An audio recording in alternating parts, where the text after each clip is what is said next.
আসসালামু আলাইকুম। আফসানা ভিলেজ ফুডে আপনাদের সবাইকে স্বাগত জানাই। বন্ধুরা, আপনারা সবাই ভালো আছেন? আমরা সবাই ভালো আছি।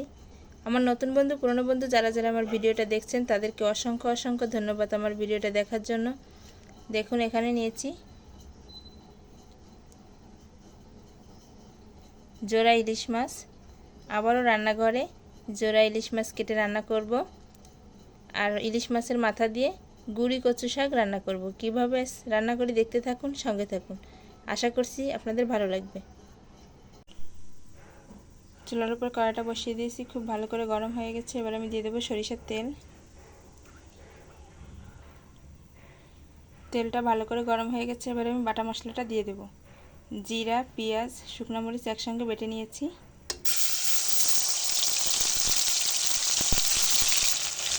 পরিমাণ মতো লবণ, পরিমাণ মতো হলুদ।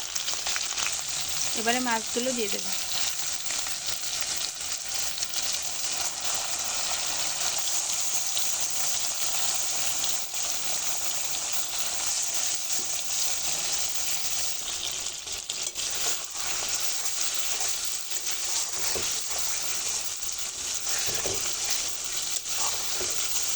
এভাবে হালকা করে নেড়ে নেব।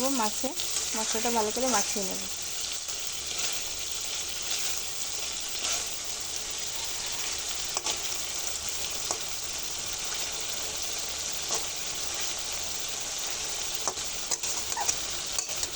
মাছের গায়ে মশলাটা খুব ভালো করে মাখানো হয়ে গেছে। এবারে দিয়ে দেবো পরিমাণ মতো পানি।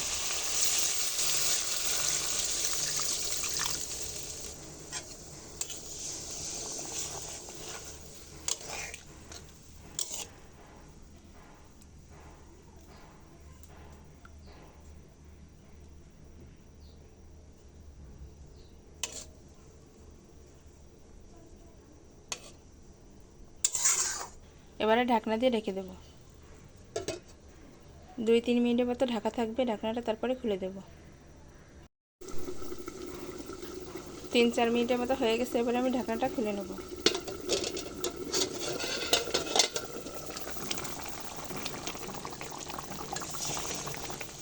ঢাকনাটা খোলার সঙ্গে সঙ্গে ইলিশ মাছের খুব সুন্দর একটা সেন্ট বেরিয়ে গেছে।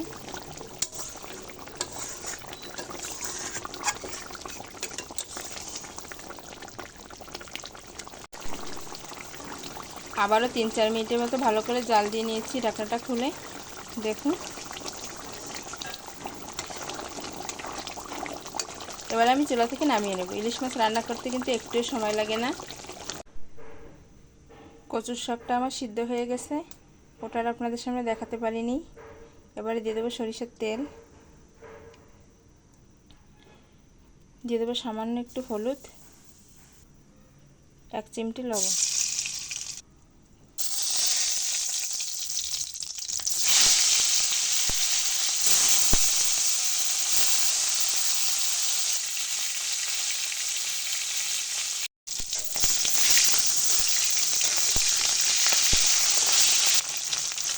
মাছের মাথাগুলো আমার খুব ভালো করে ভাজা হয়ে গেছে। এবার তুলে নেব।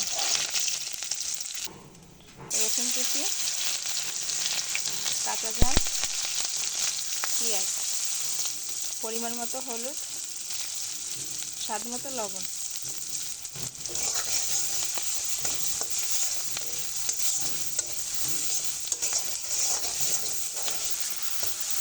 ঝাল পেঁয়াজটা আমি খুব ভালো করে ভেজে নিয়েছি। এবারে সিদ্ধ করে রাখা কচু শাকটা দিয়ে দেবো।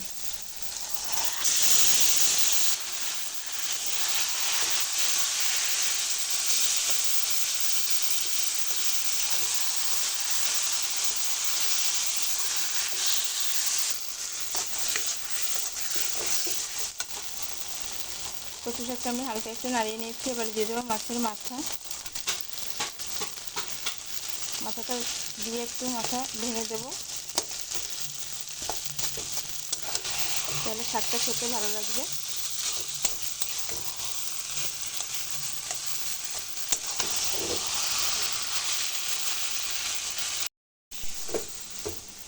দেখুন, কচু শাকে কিন্তু আমার একটু পানি নেই, খুব সুন্দরভাবে রান্না হয়ে গেছে। এবার আমি চুলা থেকে নামিয়ে নেব। দেখতেই তো পেলেন দুইটা রান্না কত সহজেই করে নিলাম। দেখুন বন্ধুরা, আমার কচু শাক ইলিশ মাছের মাথা দিয়ে রান্না হয়ে গেছে। ইলিশ মাছটাও রান্না হয়ে গেছে। দেখুন বাইরে কিন্তু প্রচুর বৃষ্টি হচ্ছে। মেয়েটা খেতে বসে গেছে।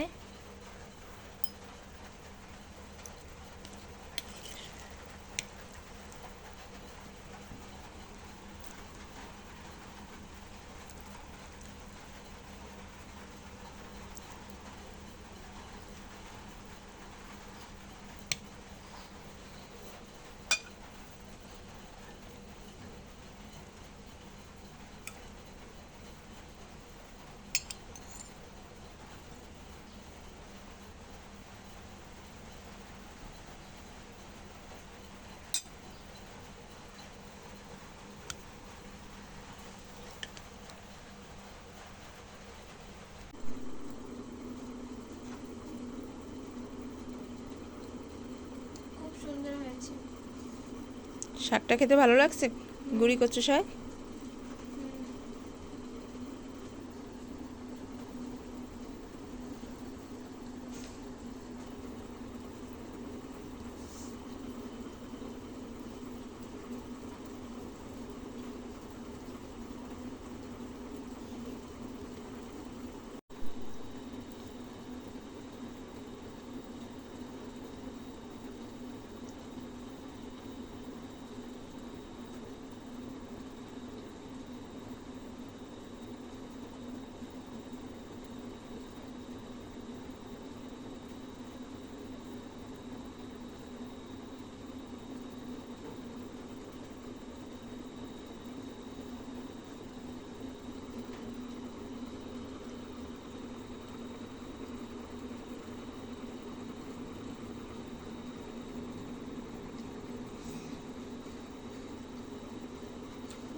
আজকের ভিডিওটা এখানেই শেষ করব। অনেক বড় হয়ে গেছে ভিডিওটা, আর বেশি বড় করব না। দেখা হচ্ছে নতুন একটা ভিডিও। সবাই ভালো থাকবেন, সাবধানে থাকবেন। আল্লাহ হাফেজ।